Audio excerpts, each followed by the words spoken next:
Okay, as promised, we're going to talk about the Southern Baptist Convention annual meeting in Nashville recently. Just wanted to give you a little bit of a taste of some of the events that took place and maybe try to answer some of your questions if anybody has any.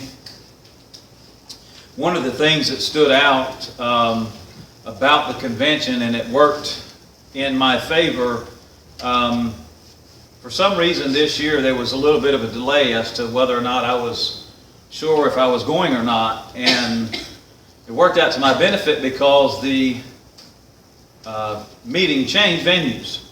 What happens a lot of times is as soon as they announce the venue, all the rooms within a mile get booked very quickly, and you're stuck staying somewhere at a distance. This year, the venue was announced, people booked a bunch of rooms, and then they changed the venue.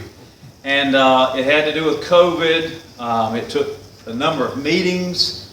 I mean, this was within the previous 4 to 6 weeks of actually having the meeting, and I'm not exactly sure on that timing, but it was something getting kind of close to the meeting time where they finally decided they would move forward. They'd have the meeting, but it would be in a different venue. Well, it worked to my benefit because none of those rooms had been rented. They were all, the menus were about 10 or 12 miles apart, and we were able to get a room. I think it was technically 0.77 miles away, and you get to save driving a vehicle or gas or whatever by walking back and forth. I mean, it's less than a mile, so temperatures were comfortable, wasn't really hot or anything like that. So that's been the practice. We've done that.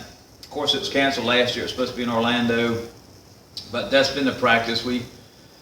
I think the year before last in Birmingham, we were a little bit more than a mile away, and they had these buses, these shuttles that would come pick you up and take you back and forth, so that worked out good. But typically, like in Dallas, we walk back and forth. I guess it's almost every other year, because the year before that in Arizona, we stayed a good distance away, 5 or 10 miles away. That was one of those years where everything was booked up. We had to stay a distance, and we had to drive back and forth every day. But anyway, so the meeting changed venues, not at the last minute, but again, just with a few weeks to go to meeting time. One of the things that was obvious immediately about the meeting space, typically on a normal year it would have been plenty big enough, and I'm assuming they had around 14 or 15,000 chairs set out. It wasn't enough. There were at least 15 or more thousand people in attendance. And the first day, of course, I always go with David, my buddy, the pastor at Mount Beulah. He and I literally had to stand like this up against the wall to watch, to be in the room, to be a part of the meeting. So, hard concrete floor, that wasn't fun, but I mean, obviously we made it through, it was fine. But they did need a bigger meeting space, and for whatever reason, that was the one that they could come up with. The larger numbers is seen in different ways. Some people look at it as a positive, some people as a negative. This was the second largest convention since 1995.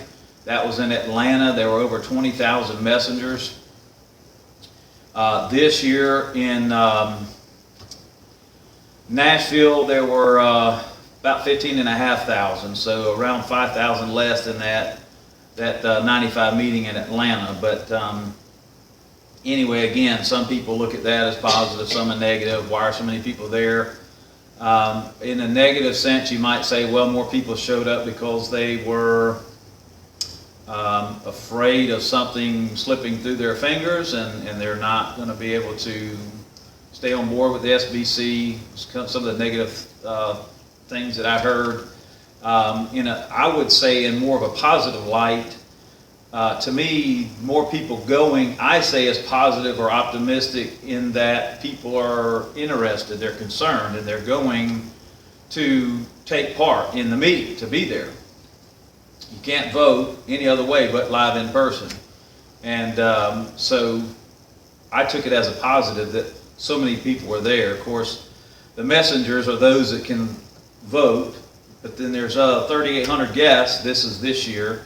On top of the 15,700 messengers, 3,800 guests, almost 1,900 exhibitors. There's always a separate room or space. It's an exhibitor's hall, and there are always, each of the major groups of the SBC will have a kind of a booth set up where they're They're giving you information. There's people there manning the station that will talk to you and help you understand what they're all about. Could be the IMB, could be the NAMB. Then there's all the different colleges and universities that are Christian. North Greenville has a booth every year. But then the major theological seminaries, there's 6 that the Southern Baptist is tied in with, and each one of those has a booth set up. So it's this big space. I would say 2 to 3 times bigger than our gym, just for those booths, just for people that are there. And of course, the number, like I said, was almost 1,900 people in that space that were there to talk to you, to tell you about their ministry. And some of them are, well, Wanda, where'd you go? There's a booth for disaster relief. I didn't see anybody this year that I knew. I see Randy sometimes at these things occasionally. Anyway, what else? There's, anyway, so in attendance this year, messengers, guests, and exhibitors was over 21,000. So again, I took that as being a positive thing. Another comparison, 2 years ago in Birmingham as compared to this year in Nashville, what they'll do besides counting the actual number of messengers is they'll tell you what number of churches are represented. Well, 2 years ago in Birmingham, it was less than 3,500 churches represented. This year it was over 5,500. So over 2,000 more churches were represented by messengers live in person this year. So again, I take that as a positive, that people are interested in the business of the Southern Baptist Convention and where we're headed. They were there live in person so that they could take part, so they could vote. Just as a warning, I don't know that any of you maybe even care really, but next year's meeting's in Anaheim, California, and I think I'll be praying about it for a year leading up to it, because first of all, it's such a great distance, but second of all, California is so left. I'll just leave it at that. Not sure how that one's going to go, but in all fairness, the meetings that I've been to have been one in Arizona, and then moving east from there, I've been to Dallas, Birmingham, Nashville, St. Louis, Columbus. Last year's was canceled in Orlando, and next year after next year's in California, so it's very far. But my point is, geographically, it's going to be the first one since 3 years ago in Arizona that it was on the western side of the country. Every other one I've been to has been middle to east. And year after next is in Charlotte, 2-hour drive away. So it's, and maybe that makes sense because we're the Southern Baptist Convention and this is the South over here on this side of the country. But anyway, so help me pray about this meeting a year from now when it's in, well, June 14th and 15th next year in Anaheim. And if you don't know, it's just right outside of LA. So David's already sworn to not go, and so I will need a traveling partner if I do go, and threaten to take Eli, but I don't think he's too terribly thrilled about the idea. We do have a new president because the convention was canceled a year ago with the pandemic, with COVID. It worked out that J.D. Greer wound up serving 3 years. Well, that's unheard of, and it's actually against the bylaws and Constitution, the way I understand it. You can serve up to 2 years and not more. Well, with the pandemic, there was no choice. You can't vote without a convention, and they didn't have one. So he wound up serving 3 years. We did elect a new president. Dr. Ed Litton is his name. I don't know a ton about him. I did go on the internet today to look up who he is and try to find out a little bit about him. And I almost said this morning, and I kind of referred to it a little bit when I talked about the idea of any time God creates something or makes something, there's always a possibility of using it for good, but there's also always a possibility of using it for bad or evil or negative, right? And so when you go on the internet and you punch in somebody's name and you want to look for something to find out who they are, well, there's just as much chance, if there's somebody of any level of importance, there's just as much chance of you finding out negative things about them, even if it's not true, and maybe more likely to find out negative rather than positive. So you just have to be really careful about what you read and where you get your information from and what you believe about a particular person. I don't know the exact numbers. I think he's been a pastor of his church for about 30 years or so. And I don't know, obviously an educated man. Dr. Ed Litton is his name. But anyway, so he is the new president. There was an occasion, and it would have been it would have been 4 years ago, maybe 5. Anyway, there was a convention I went to. They were voting for president, and the top two tied, literally. This was before J.D. Greer became president. A year before, maybe 2 years before he became president, and the guy before him, Steve Gaines. Steve Gaines and J.D. Greer were tied. Well, J.D. Greer said, I bow out.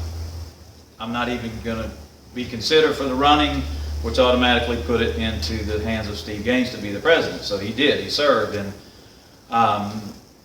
honestly, I never really knew who he was or anything about him until I found out he is currently serving as pastor of the church. I think it's called Bellevue, where Adrian Rogers was the pastor for such a long time in the Memphis area, I think it is. So anyway, J.D. Greer, the next year or the year after, somewhere in the next year or two, J.D. Greer wins. And I don't think it was much of a match or runoff or anything like that. Again, he served 3 years because of the cancellation last year. Well, this year, they go to vote for a new president, and for the first time that I've ever seen, there are 4 candidates. Well, right away out of the gate, none of the 4 gets 50%, which is the minimum to be named president. So they take the top two, and they have a runoff. And so the final vote was something like 52 to 47%, 48%, somewhere along in there, 6,800 to 6,200 votes. So it was really, really close. But Ed Litton got more than 50%. He became the new president. And I noticed that night, looking on the internet at the coverage of that event, your major newspapers like the New York Times, Washington Post, even the Los Angeles Times were making the suggestion that for this guy, Dr. Ed Litton, to win, regardless of how close it was supposedly that meant that the Southern Baptist Convention had rejected the right, and that we were moving left.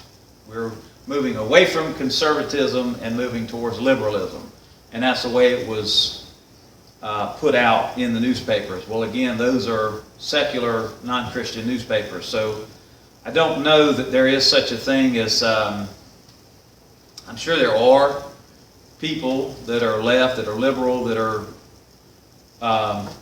Christians in the Southern Baptist Convention, but I just don't know that they have a majority, and I just don't believe that that's even true. But again, the headlines were as if the Southern Baptist Convention voting this guy in, that meant that we were rejecting the right and conservatism. And it's just funny to me how they would print it that way, put that spin on it, and almost hear the glee in their, you know what I mean? Why are they celebrating that as if that's a good thing, to move away from conservatism and to move towards liberalism? I don't buy it, but that's what they said, and I think they just simply have an agenda. But nonetheless, there is a new president. I did find a video today.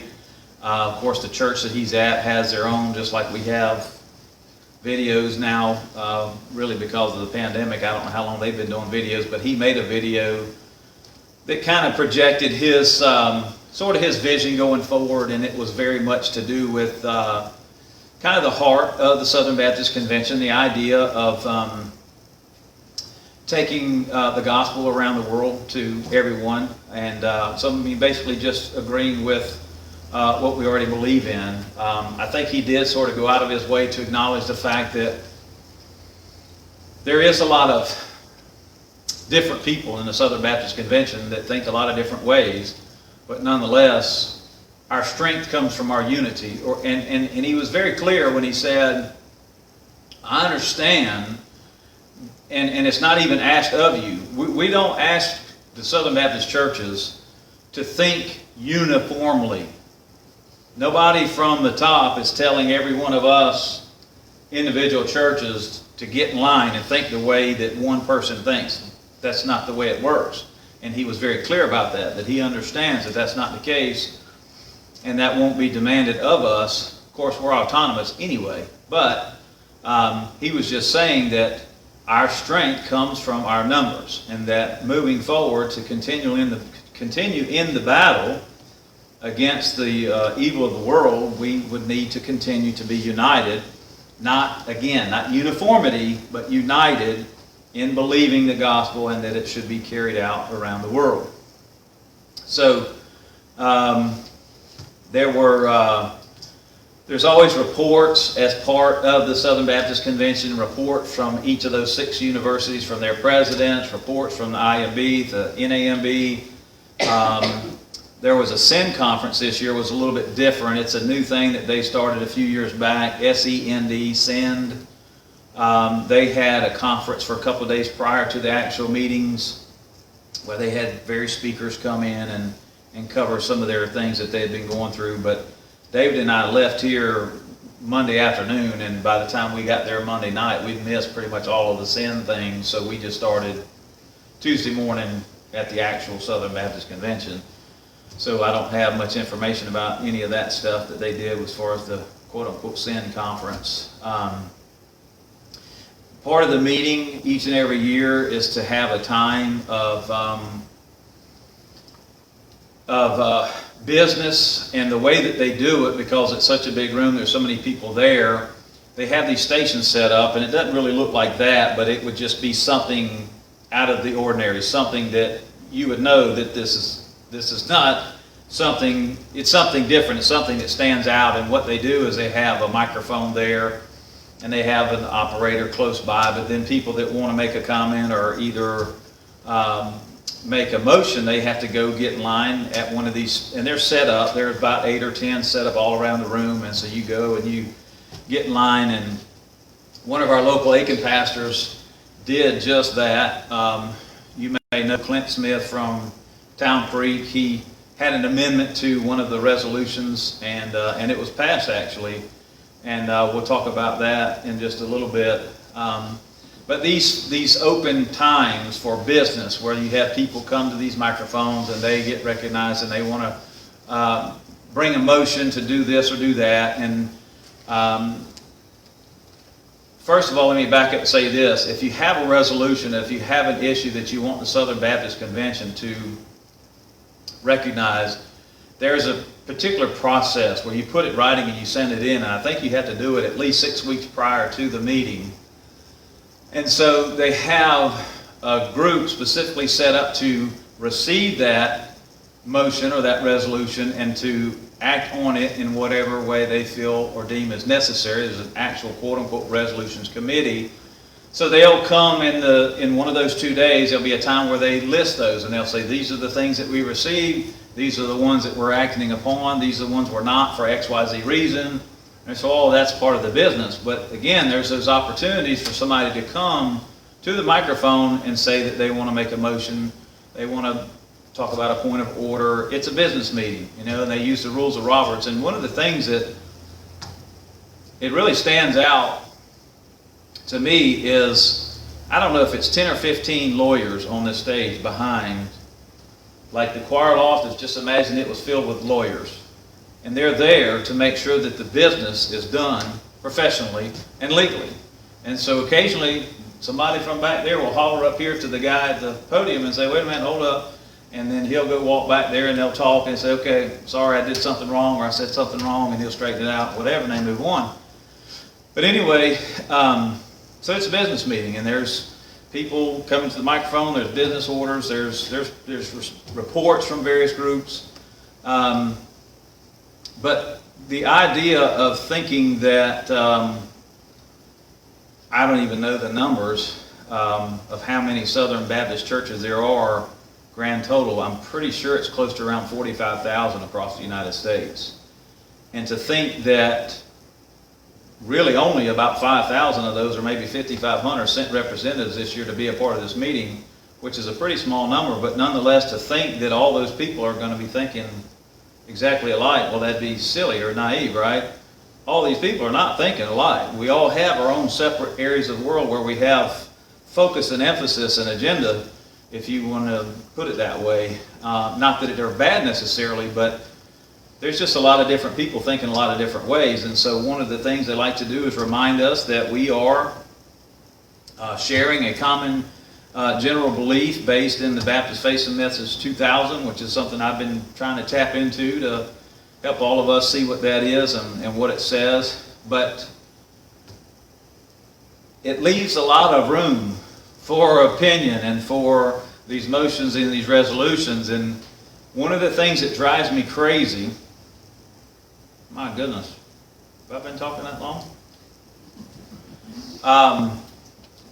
Thank you, Carolyn. One of the things that drives me crazy, and I guess we just have to, but I cannot stand how it seems as though this meeting, this SBC meeting, it seems to revolve around the agenda of the world. It seems to revolve around the agenda of what the media says we need to talk about. It just drives me insane. I can't stand that.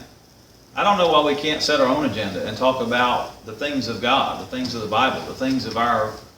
And not to say that we don't. We do to some degree, but it's as if there's some amount of time in every one of these meetings where we're talking about things. And to be quite honest with you, I'm not saying that it's theater, but it's definitely political. It's we're responding to whatever's been in the news for the last month, 6 months, year, 2 years. And that part of it I don't care for. I really wish that didn't have to be true. But again, I've decided this year that it almost kind of has to be true to some extent. Just because, and what I'm thinking is David and Goliath, right?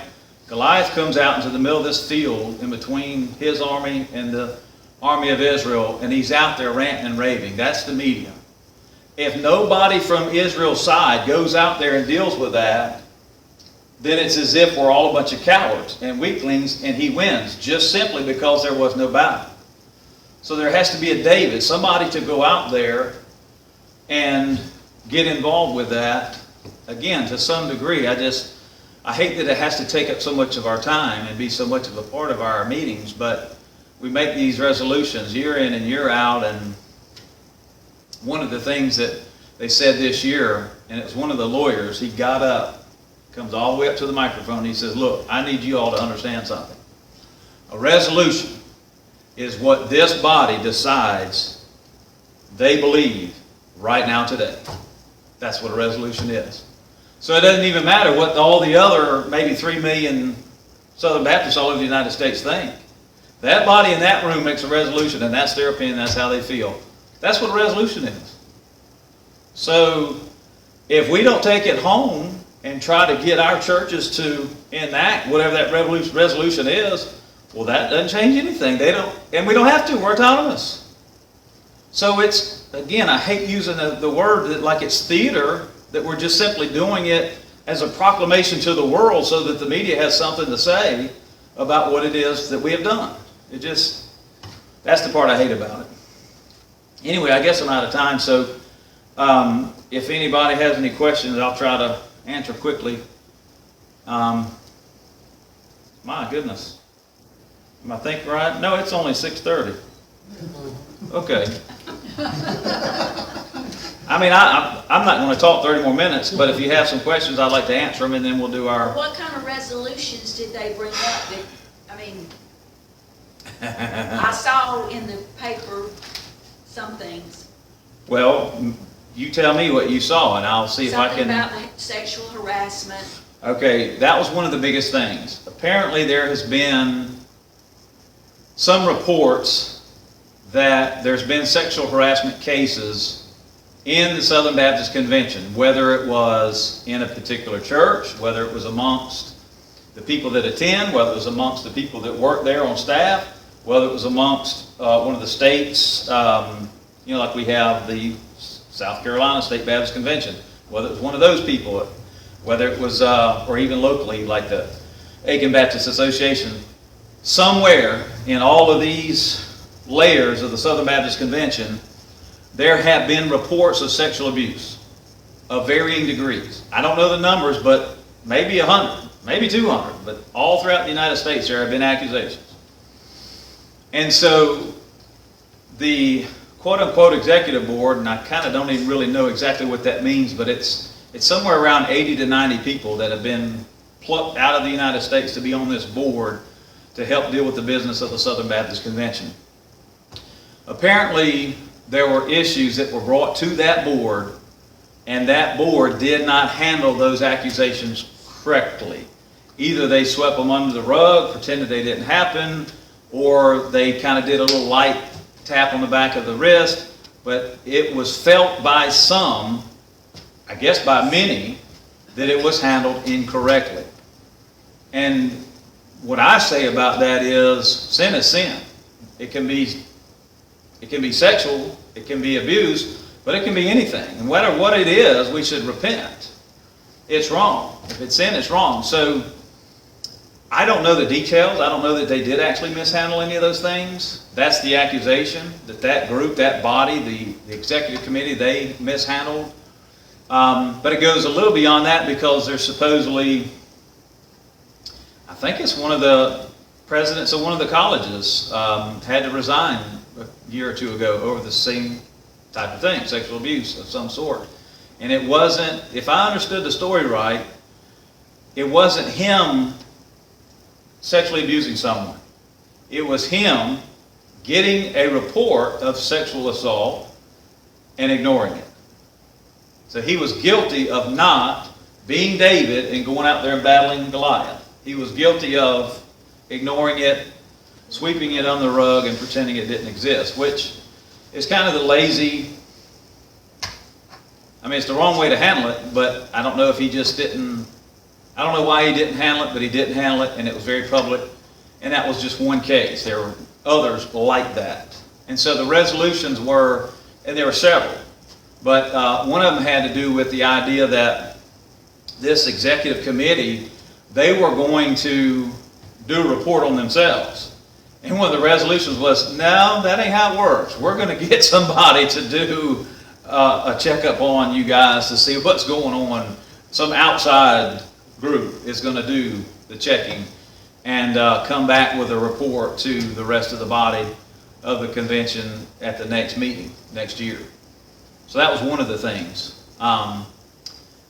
So again, as far as I'm concerned, whoever did it, they're wrong, it's sin, they should repent. I mean, the Bible teaches that your sin will find you out. I mean, you're not going to get away with some secret sin for long. It's not going to be secret forever. Somehow or other, God will get it out in the open. And as weak as it feels like it makes us as a convention, that's only one sin. There are many. We're all sinners. All have sinned and come short of the glory of God. So I'm not excusing it.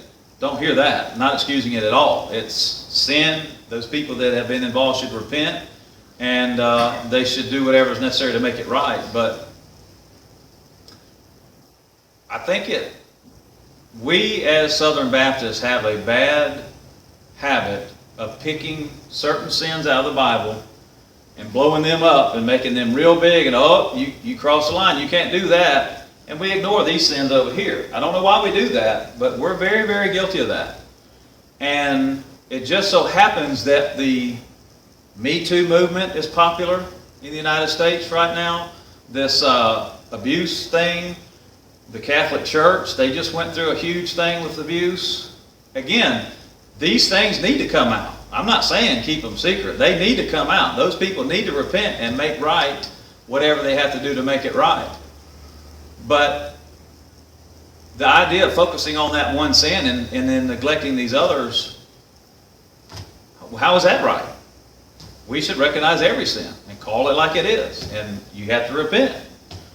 You have to seek forgiveness. So anyway, I over-answered your question, I guess, but anybody else have any other questions?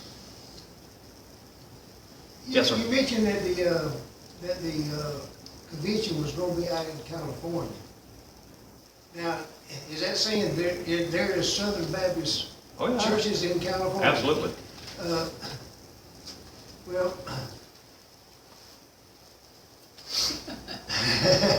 let me ask you this.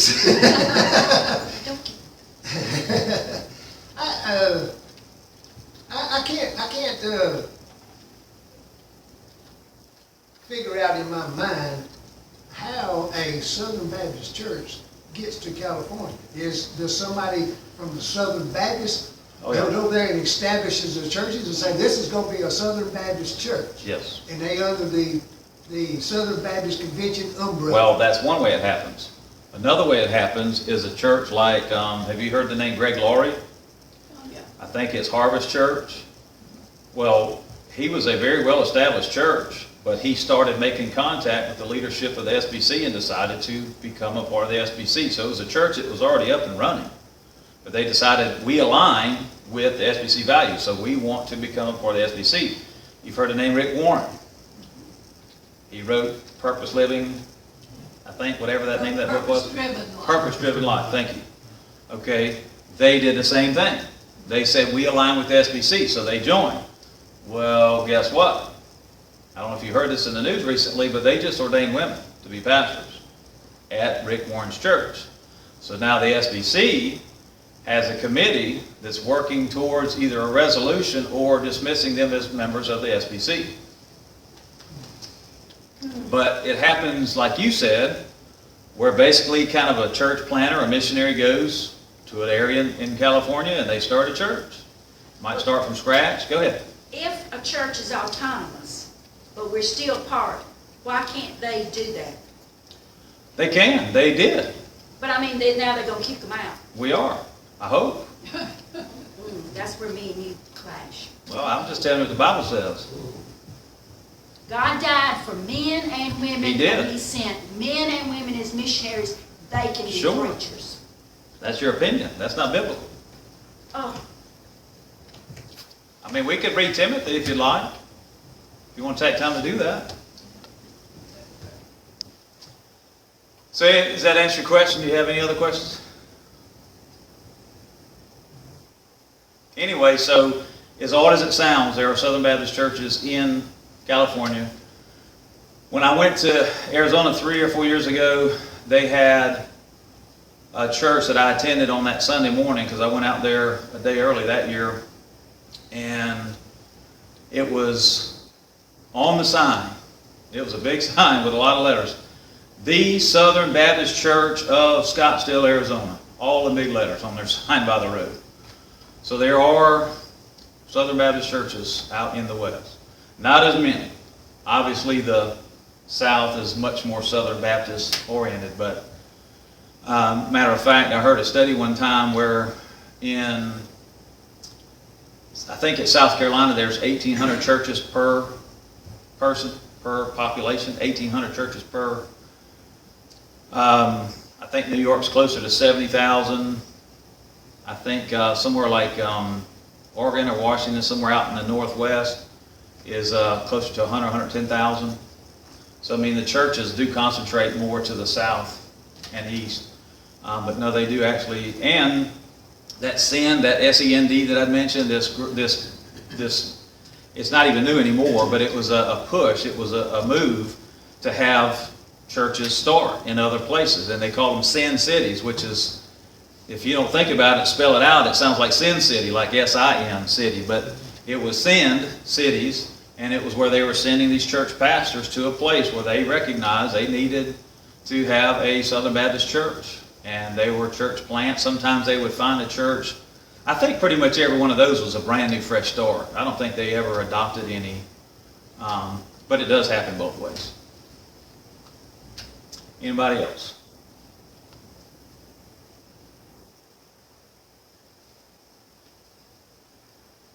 Obviously, like I said, there's negative. It seems as if the world goes out of their way to find a reason to intentionally try to divide, and I've always said that just like our military, you know, that's kind of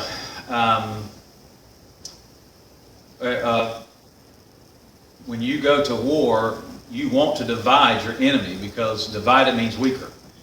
And so the world, the evil system, Satan, all whoever is involved with that, they'd love to split up the Southern Baptist Convention. They'd love for us for various churches to part ways and branch off, and because again, in my opinion, that would make the Southern Baptist Convention weaker.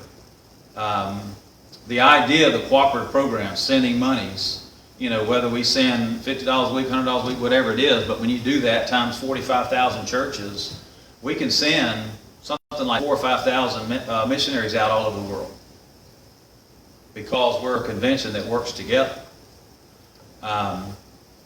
So if Levels Baptist Church, for whatever reason, decided, you know what, we don't align anymore, we're going to revoke our interest in being a part of the Southern Baptist Convention, what missionary would we be able to afford to support? Zero, none.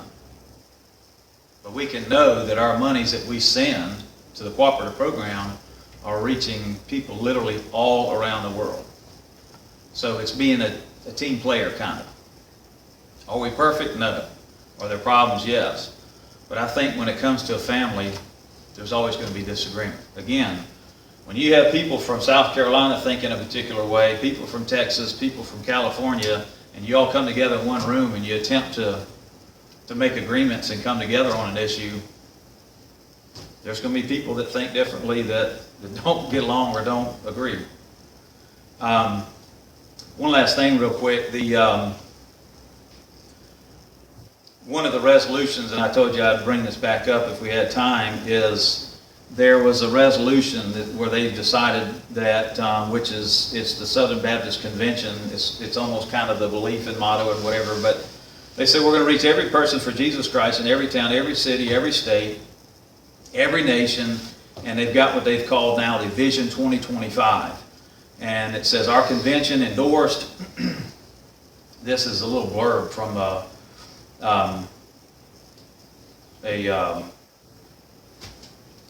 newspaper article. Our convention endorsed and even amended this vision to carry us forward all the way through the year 2025. These strategic actions are modified for easier communication. Our churches can come together around, and here's where I was telling you this idea of teamwork, sending 500 more missionaries overseas, adding 5,000 more congregations across North America. I mentioned to you a while ago there's about 45,000 now. They want it to be 50,000. Calling out the call. They spent a little bit of time on that one. The idea that pastors and churches used to emphasize the idea of the people in the church considering the idea of becoming a missionary, becoming someone that would go into some ministry position for God. And I'll be honest with you, I can say for myself personally, I've never put much of an emphasis on that whatsoever. I've never asked the question of any of you, have you considered going into the mission field? Have you considered being a missionary? Now, we've done our trips to Toronto those few years, which was more or less a missions type thing, but they want the attitude of the church, each individual body, to be thinking this way. Somebody here is being called by God to go into some ministry. Somebody here, and I don't mean this group, I'm not saying somebody here now today, I'm just saying somebody that is either currently attending Levels Baptist Church or maybe somebody that will start attending somewhere in the next day or week or month, but somebody is going to be called, if they haven't already been called by God, to get into missions. And we need to have sort of that attitude to think that way, that there is somebody. And we want to help encourage them to go into that. We want to help guide their path and help them find their way to get into that ministry or mission, whatever it is. The thing that Clint Smith played a role in when he wanted to amend this resolution was, and I keep calling it a resolution, I don't know that it is a resolution, I think it's just more of a goal thing that they've decided we want to do these things between now and 2025. But anyway, they have looked at all the numbers as to how many people. And we turn in, what is that thing called that we turn in once a year? That's got all the numbers of all the profile. So somebody tabulates all these numbers from all these churches from all over the United States, from the Southern Baptist Convention. And they've come to the conclusion that the weakest area for the Southern Baptist, we've been declining, and I think sadly it's been a steady decline for about 10 years now in membership. But what they feel like is the worst area of decline has been in children, and they started off saying, I can't remember if they were saying something like 12 to 17. They had a range of age, and Clint Smith said, he got to the microphone and said, well, I'd like to amend that. I'd like to say all children under the age of 18 should be considered a focus, an emphasis by the church to seek to have more children coming to church. So his motion was to amend their plan rather than just simply that group. And I think it was teenagers, middle school, high school.